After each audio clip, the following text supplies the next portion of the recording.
Good day, everybody. Father Jim here. Hope you're doing well on this Monday. It is the 11th day of March. Hope you're doing well as we continue to journey through this fourth week of Lent.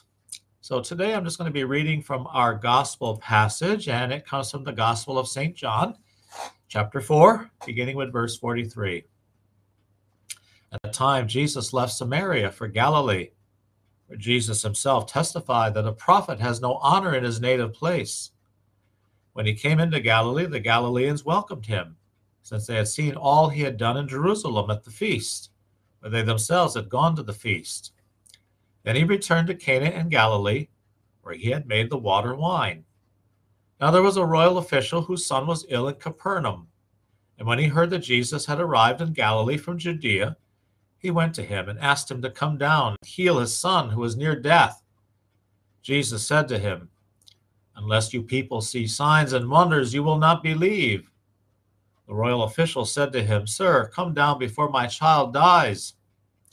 Jesus said to him, "You may go, your son will live."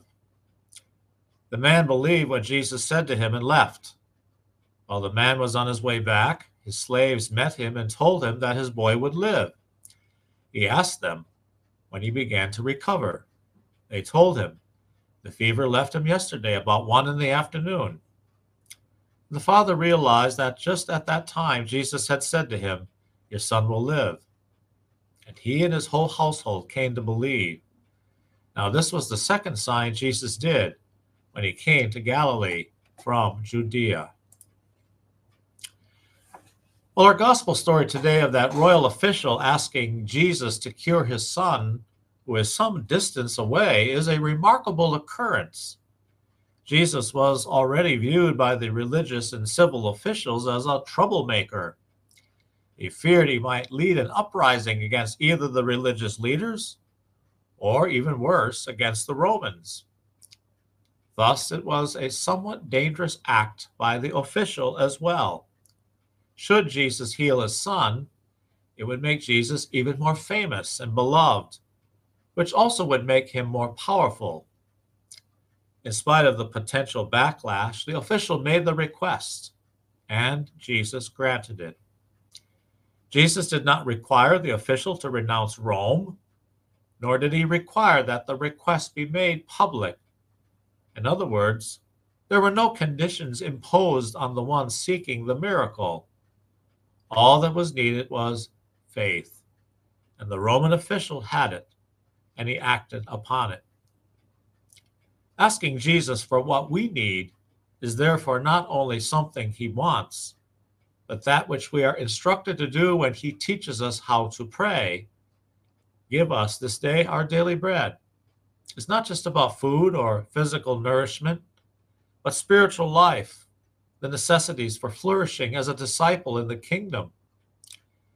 There is something even more significant and poignant about asking for help on behalf of someone else. It is not us wishing for them to be as we wish them to be, but earnestly and honestly lifting up their true needs before the Lord, interceding in prayer for them. Into this space, that's when God enters. God's care and healing are certainly still present today. God loves us, and he wants to show that love in many, many ways. Look for the ways that God is clearly working in your life, answering your prayers. Ask God for the big things, as well as the small. Share your stories with others, and even if the answer is not what you expected, rejoice anyway. Rejoice because you know that God loves you and is by your side through every single difficulty. Certainly important words for us all to remember, that God is always walking along with us. He's been walking with us as we journey through this Lenten season, as we continue our march forward. Yes, it's going to take us to Jerusalem, the Hosannas, but it's also going to take us to Good Friday, to crucify him. But ultimately, it will lead us to Easter Sunday.